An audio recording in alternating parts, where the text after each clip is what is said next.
सर्वच नातेवाईक बहिणीचे लाड करतात हे सहन न झाल्यानं मामे भावानं मामे बहिणीची हत्या केल्याचं सध्या समोर आलंय।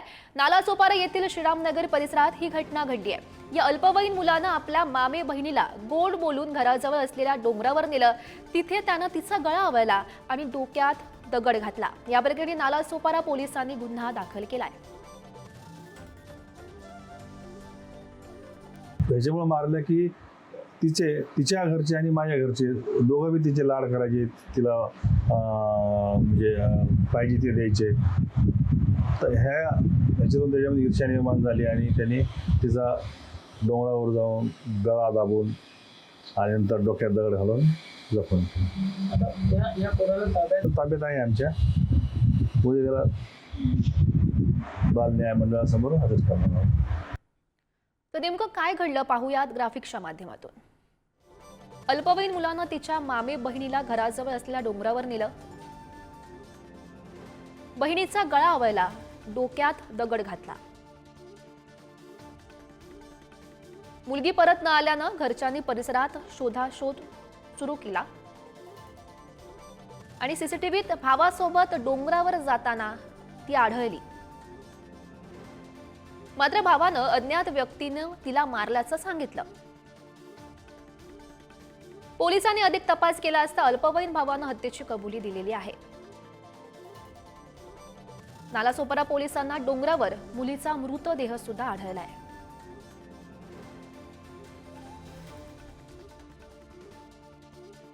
आणि याविषयी बोलण्यासाठी आपल्यासोबत सध्या मानसोपचार तज्ञ सुषमा भोसले आहेत। सुषमाजी, आपण बघू शकतो धक्कादायक असा हा प्रकार नालासोपाऱ्यात घडल्याचं बघायला मिळतंय। एका मामे भावानं या मामे बहिणीची लाड जास्त सहन न झाल्यानं हत्या केल्याचं बघायला मिळतंय। अत्यंत गंभीर प्रकार घडलेला आहे आणि आपल्या लक्षात येईल की खरं तर सिबलिंग रायव्हलरी आणि त्याच्यात पुन्हा हा अल्पवयीन मुलगा प्युबर्टी पिरियड मधला आहे। त्यामुळे साहजिकच टीव्ही, मोबाईल, प्रसार माध्यमांशी तो सतत जोडलेला असणार।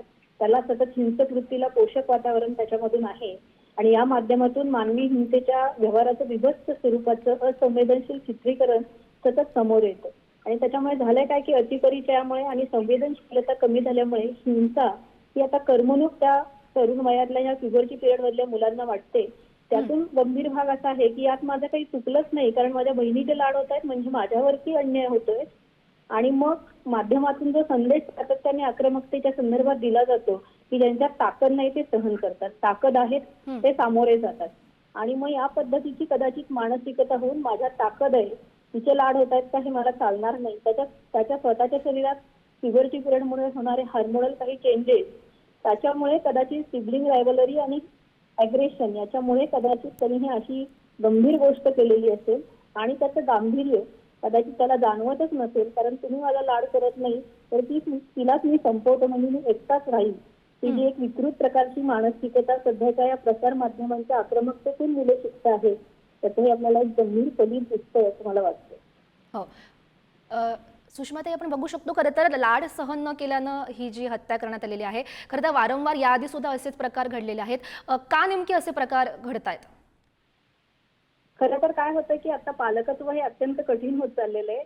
मुलांशी संवाद पालकांचा फार कमी झालेला आहे आणि टीव्ही पुढे किंवा मोबाईलवरती बऱ्याच गोष्टी त्यांच्या पुढे आता करोना नंतर असं वापरायला त्यांना मुभा असल्यामुळे ह्या सगळ्या गोष्टी समोर येत असल्यामुळे आणि पालकांचं त्याच्यावर कंट्रोल राहत नसल्यामुळं ज्या हिंसक गोष्टी सातत्याने समोर येत राहतात त्या त्यांना सामान्य वाटायला लागतात। संवाद पालकांचा थोडा कमी झाल्यामुळे, त्यांच्याशी बोलणं कमी झाल्यामुळे हे चुकीचं आहे, हे योग्य नाहीये, हे त्यांच्यापर्यंत पोहोचत नाही।